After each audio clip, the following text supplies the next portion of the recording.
What's up mga idol? Welcome tayo dito sa aking YouTube channel, Discarding Talyer Joel Vlog. Ngayon mga idol, ang ating vlog ngayon kung paano mag-repair tayo ng shock mga idol, shock absorber. Ito mga idol na ito putol na siya mga idol, shock absorber. Hiwalay na. Sayang naman mga idol, hindi pa naman siya sira. Pag sira na kasi ito, ano na to, maluwag na, kalog na yan pag sira na. Ang problema lang nito, ito lang putol siya mga idol. Yan. Dito siya naputol mga idol.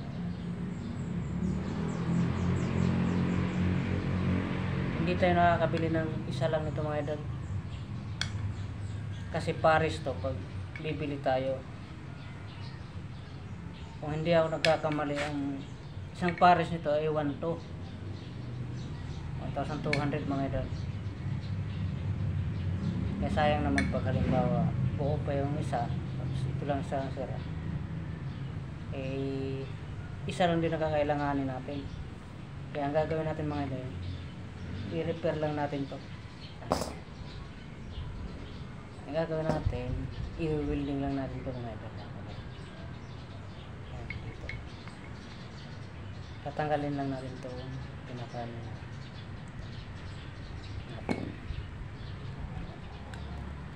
Yan.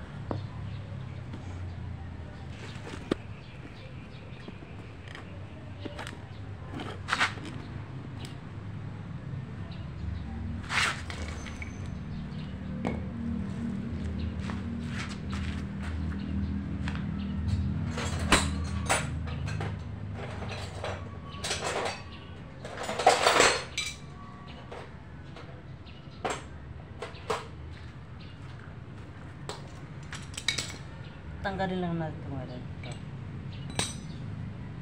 So, nakasapat yun. By script talaga gamitin natin yun ito.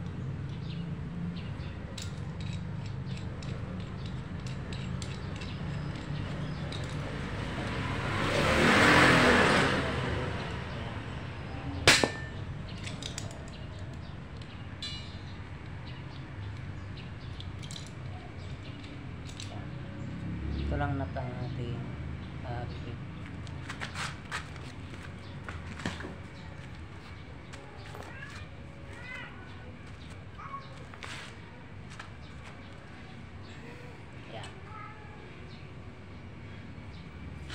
Tapos ating pilitin na ganyan. Yan. Matatanggal na yung mga idol.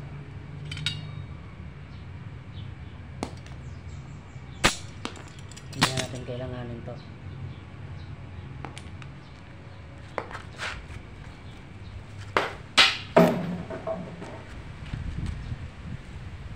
Yan.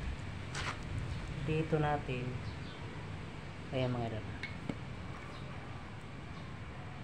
i-welding natin to dito. Yan.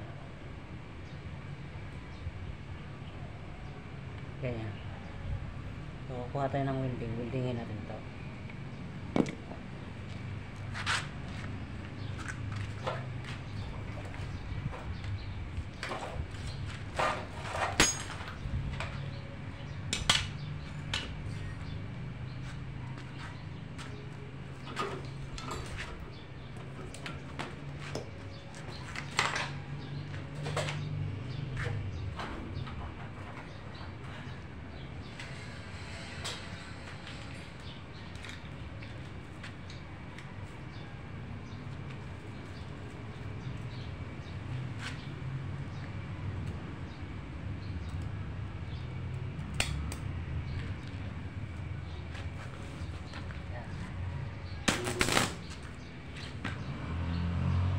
Ito mga idol.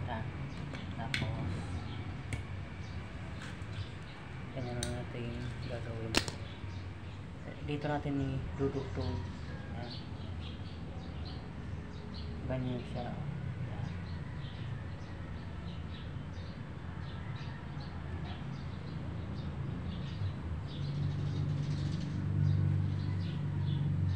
idol.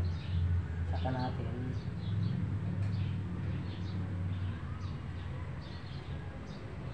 natin yung diwan ngayon.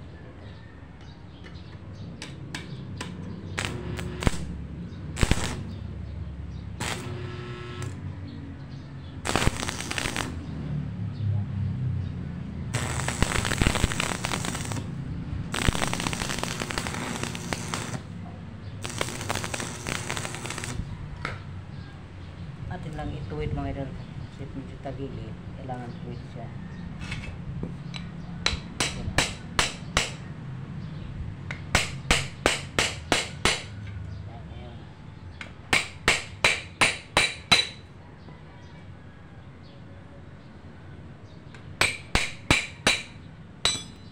Saka natin gawin ng kabila.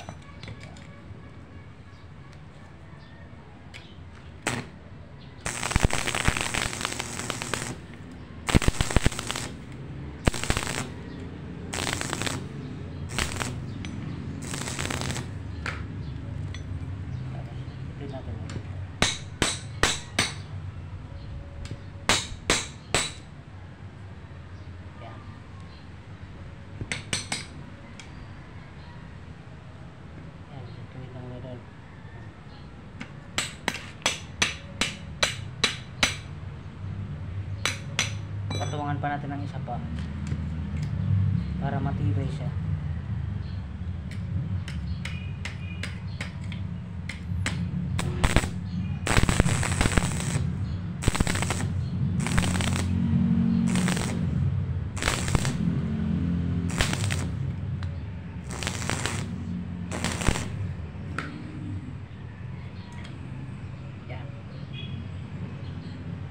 Madali na lang itong tanggalin ngayon mga idol. So, yan. Kasi pag nainitan siya, nalambot na siya kusa.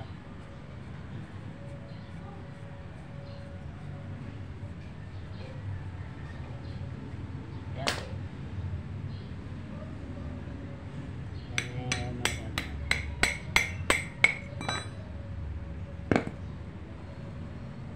Ngayon pwede natin basahin natin to para hindi masira yung kanyang gasket dito, kanyang rubber lang kasi ito mga idol. Basahin natin to.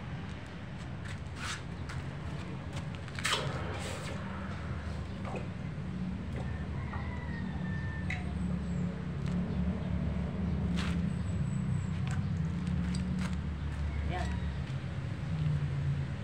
nadugtong na natin mga idol to, pinaka tornilyo nya. Ngayon, ito ibabalik natin sa kanyang dati. Sagad natin yung kanyang adjuster dun sa pinakauna. Open lang naman natin ito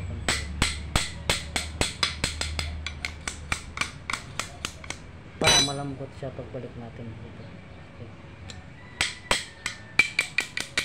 Yan, yun ang gagawin natin. Kasi ito, yan, ibali ito ang kanyang ano niya mga idol, pagayin niya siya. Igaganyan natin siya ganyan. Tapos ito, yan, ganyan siya. Basahin din natin to para mainit pa.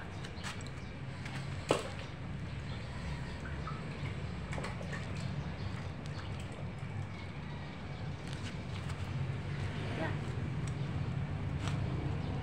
Mga idol, ngayon gagawin natin.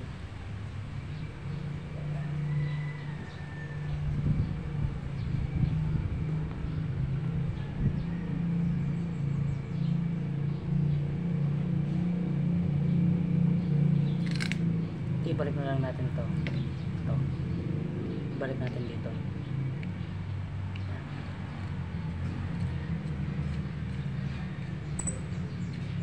Yan, sagad natin.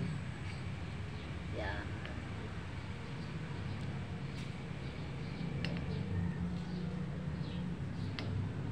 Yan. Ngayon, saka natin iganyan mo rin. Yan. Kukuha tayo ng screw. Ito.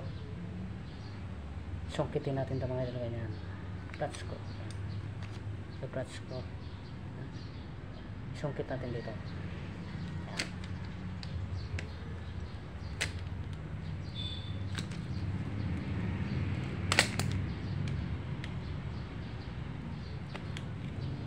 Yan. Lulutang lang siya ng konti mga idol. Ayos na. Basta lumutang lang siya ng konti. Saka natin ito ilalagay. Pagaya mga idol. Ayan. Malawag na siya mga idol. Madali lang siyang gawin. Ito. Higpitan natin. Ayan. Ayan, higpit na. Saka natin ito alisin mga idol. Ayos na. Tama. Madali lang mag-repair mga idol. Diba? Buo na siya.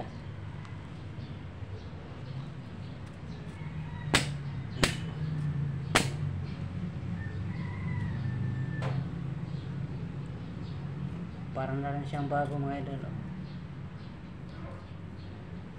Hindi siya kalog. Ayos pa. Kaysa bibili tayo ng bago mga idol. Magkano yung ganitong bago? 1-2 ang pares nito. Samantalang puto lang naman siya, pwede siyang repairin.